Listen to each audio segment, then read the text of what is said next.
you haven't done an episode on sex. Well, we did an episode early on sexual development. Yes. We've done them on optimizing testosterone and estrogen, Yes. and we touched a little bit on on libido and somewhat on sex performance, but not much. We did an episode on relationships, love, and desire, where we touched on libido specifically. So just as a quick mention of something, a lot of people take SSRIs or antidepressants that can disrupt sexual function. There are a few compounds like maca root and tonga ali and things like that, that at least in a few studies in humans have been shown to offset some of the sexual side effects. Now, in terms of sexual, and then the episode on sexual development was about how the brain and body become organized in certain ways, how the brain becomes organized if you have X chromosomes or Y chromosomes or et cetera. So early development. Early development mainly, and the effects of hormones later on that template.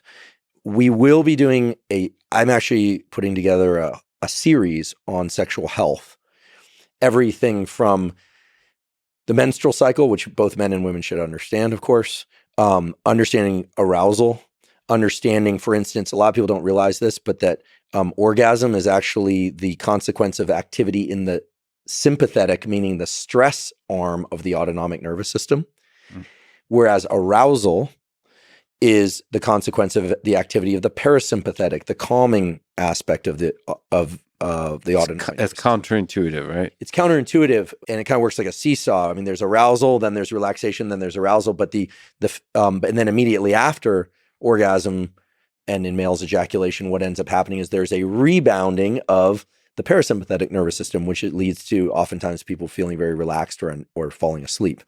So I'm going to do a short series on sexual health that will include stuff about sexual performance, but also I'm working on getting an expert guest who can talk about some of the neurologic changes that happen as a consequence of sexual activity.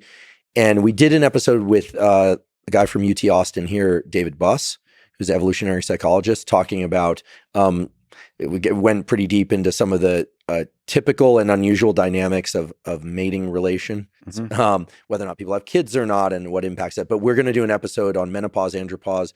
What's very surprising is I get a lot of questions about sexual health from the young male audience, which tells me that, well, here's what I think it reflects. I think that women, because of their menstrual cycles, early on start to talk to one another about changes in physiology and psychology as a function of this 28-day cycle that they all experience sooner or later. Males, there's less of a conversation, and it usually arrives in code. People will say, hey, what should I take to increase my testosterone? Nice. And I'll say, well, maybe nothing. What are you specifically concerned about? And then over time, if you pull on those threads a little bit, you get your answer. Sometimes I'll just get a direct question. But I think that the psychology of all this, and in terms of jealousy and the terms of notions of roles in relationships, is very dynamic right now. And I'm fascinated by this. So we're going to do a 4-episode series on What about sexual fantasy? To get Freudian for a second, what role does sexual fantasy have in the human condition? There's a book called The Erotic Imagination. It's a very psychoanalytic book written by a psychoanalyst that talks about here's the uncomfortable reality. Freud was at least right about one thing, which is that the brain circuitry that you used to develop attachments to your caregivers, mother and father or other caregivers, do not disappear when you hit puberty. They are repurposed for romantic and sexual relations. And so this is why the whole notion of anxious attached and secure attached, stems from childhood attachment patterns, but it carries over to romantic relationships.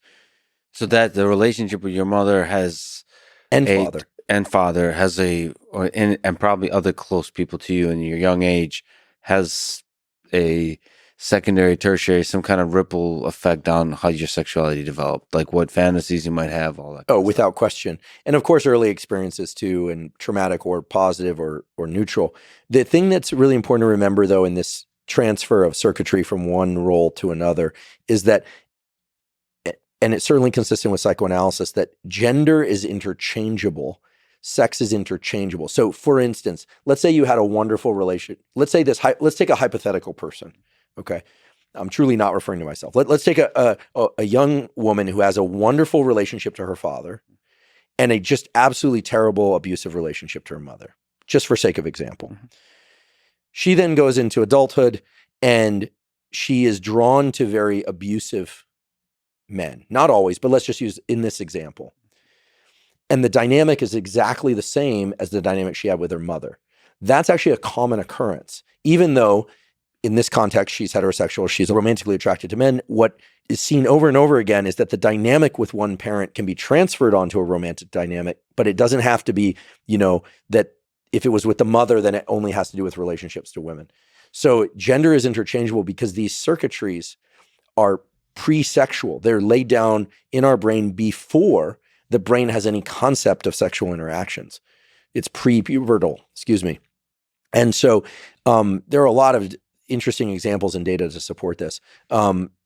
The book Attached is a pretty interesting book by two psychologists. One, I think, is at Columbia University, that talks about how childhood dynamics carry over to adult romantic attachment.